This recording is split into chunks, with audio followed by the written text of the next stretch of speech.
If you want to win more solo queue games or even 5-star games in ranked and rank up higher, then you're gonna watch this video. Smoke is one of the best defenders, and I'll be explaining why you should use him, and I'll be giving a demo at the end of what you should do in between the whole round. That way you're not lost in between rounds. Now, I play at Diamond Elo, so I know what I'm talking about Smoke, and I want to pass my information down to you guys to help you guys out. And it's a quick update for you guys. I know I've been gone for a little bit, I haven't posted almost a week, but I'm getting things back on track. I've been busy with competitive work schedule, but I'm back, happy to be back, and I can't wait to make more mastery videos for you guys. So if you guys enjoy these kind of videos, leave a like on the video. It helps me out and see which ones do well, and I can make more of those. So, and then also comment below who you guys want me to do next. And if you guys are not already new to my channel, sub for more tip videos, and let's get right into the video. So let's talk about Smoke's loadout, the SMG-11, the shotgun, the shield, everything. I'm going to tell you guys the best setup you guys can have. Now, it's all personal preference if you want to use as SMG, because you already have an SMG-11, so having two of them wouldn't really make sense, kind of depending on the role you're playing and where you're playing on the map. But for the default stuff, we'll get started is you want to go with Smoke's shotgun. This thing is a sniper sometimes, or sometimes you'll hit a guy point blank and he just won't take any damage. But long story short, you should use the shotgun because it helps out with rotates and more things I'll be explaining in the video. But for now, let's go with the shotgun. For the primary, but the secondary weapon is the SMG-11. So the SMG-11, if you can't control the recoil, it is a high recoil weapon. But if you can control it, it's easy with practice, then you will be a master with Smoke. Long range, medium range, short range, this gun is probably one of the best weapons in the game, in my opinion, if you handle it well. And the difference between the shield or barbed wire, about 99% of the time, unless your team tells you to bring barbed wire, you want to bring the shield. The shield is good on almost every single bomb site you can bring because you're basically behind bulletproof protection to throw your smokes over and, you know, play close corners. It just makes holding the site a lot easier, especially in high contested areas where people have an ACOG looking straight at you, but you're behind the shield and you're safe. So trust me on this. Bring the shield. Do not use barbed wire anymore. Utility meta, baby. All right, now let's describe the playstyle of Smoke. Smoke literally has almost every single playstyle in the game. You can play passive or aggressive, and I'll explain to you guys when you should be passive or aggressive. Now, if you don't know what I mean by passive or aggressive, I mean those times where you gotta play your life, stay alive, and not get into too many gunfights, you know, kind of chucking your smokes over and, you know, winding down the clock for the attacker team. Now, being aggressive is when you need to find a kill for your team, or maybe let's say you need to push up and keep the pressure up, you know, obviously you within time you'll understand. So the situation you should be passive in is probably early in the round. You don't want to die off early with all three smokes in your hand, because that's a big opportunity you're missing out on. Now, this doesn't mean you're sitting back, you're just sitting in the back of side doing nothing. Obviously, you know, you want to shoot drones, you maybe kind of shoot angles here and there, and you can take a gunfight if you need to, but you don't want to give up your life too early in the round. So when you should be aggressive, most of the time you'll be using a shotgun for this, because with a shotgun, if you have peeker's advantage, which means when you're swinging on someone, you're moving on your screen faster than you are on the other team's screen, because, you know, the server latency. So if you're going to play aggressive and close to medium range, I recommend most of the time use the shotgun. If not, use the SMG-11, but it really just depends on where the map is. Now, a really good Smoke player that can master this is turning the flip on and off when you should be passive or aggressive. And again, I'll show you guys in the demo right at the end of the video. Now, let's talk about the overall role of Smoke. Now that you know what he uses loadout for, how to be passive and aggressive with him, let's talk about his role. Smoke's role is mainly plant denial and entry denial, which means people cannot enter a certain area when it's smoked off.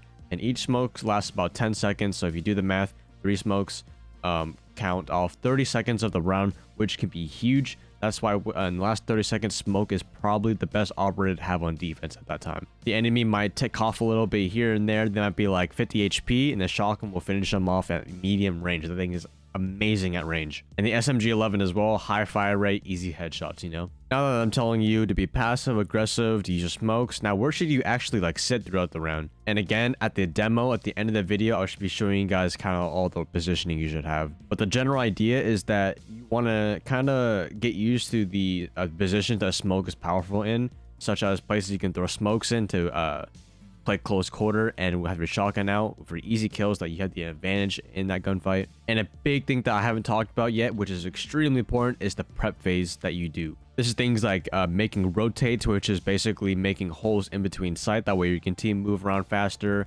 Knowing how to correctly do them and where to correctly put them is a really big issue in low elo and high elo as well. Opening up hatches for your team if they need to walk around the map faster. Impact holes, which is basically impact tricking, is when your teammate wants to throw an impact over the wall and possibly get like a thermite or a hard breach denial.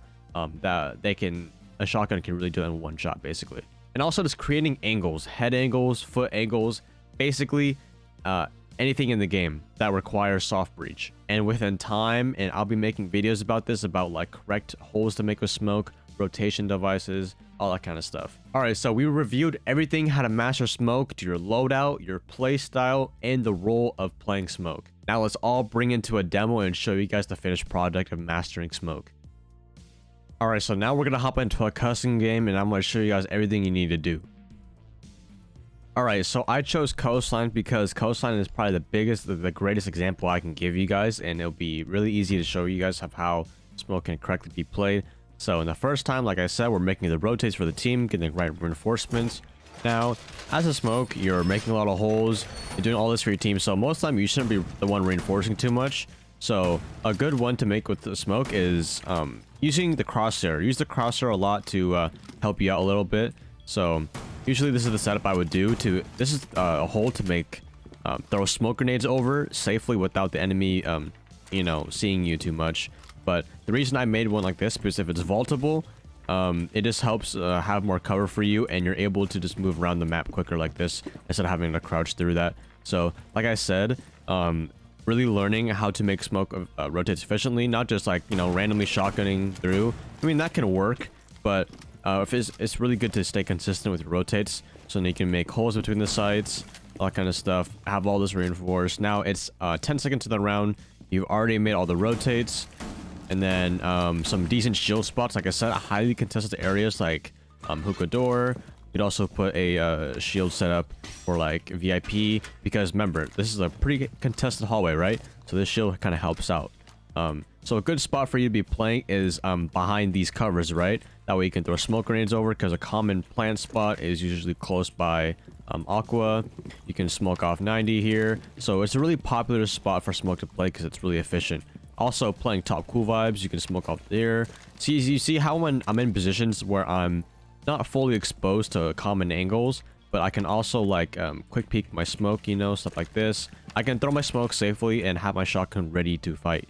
So about 2 minutes in the round, you know, roamers going around. So normally what you're doing, like I said, this is where we're passive. We're passive right here, where you don't need to take any large gunfights. You can even flip through cams, help the roamers. Oh, hey, he's coming through here. You know, flip through the cam, see where the general attack is coming from. A really good thing that smoke mains can do is when you see the attack being pushed, they're not pushing, let's say they're not pushing this side at all, they're mainly going for an aqua tick. So you can take this shield, right?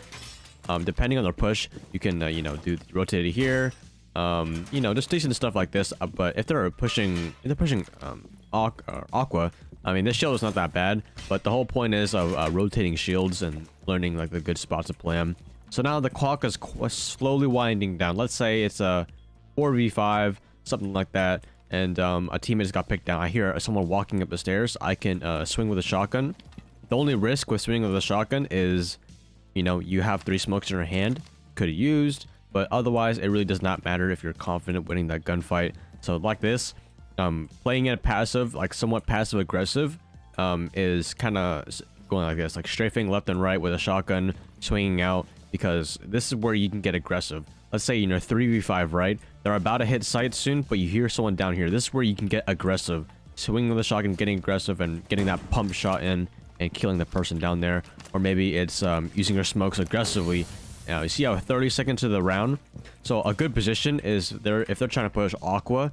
Now I would try to use this is where I start to get a little more passive, because I have smokes in my hand. You want to try to smoke off at least like 5 seconds until the round is over to make those smokes last. So like 15 seconds, I can do one more smoke here, and then now this is where I can get aggressive. I can, you know, pump them if he comes close. I can basically you're you're forcing him to plant into the smoke grenades, which makes smoke really, really good. And that's just the general idea of smoke. You don't really want to roam with him too much. He's mostly a side operator, but if you were to roam with him, that is okay. You can drop a hatch if you need to make a play for your team. So I hope this video did help you guys out. If it didn't help you guys out and you want to play more smoke, leave a like on the video. It helps me out. Comment an operator that I should do next, and I'll catch you guys in the next video. Peace out, boys.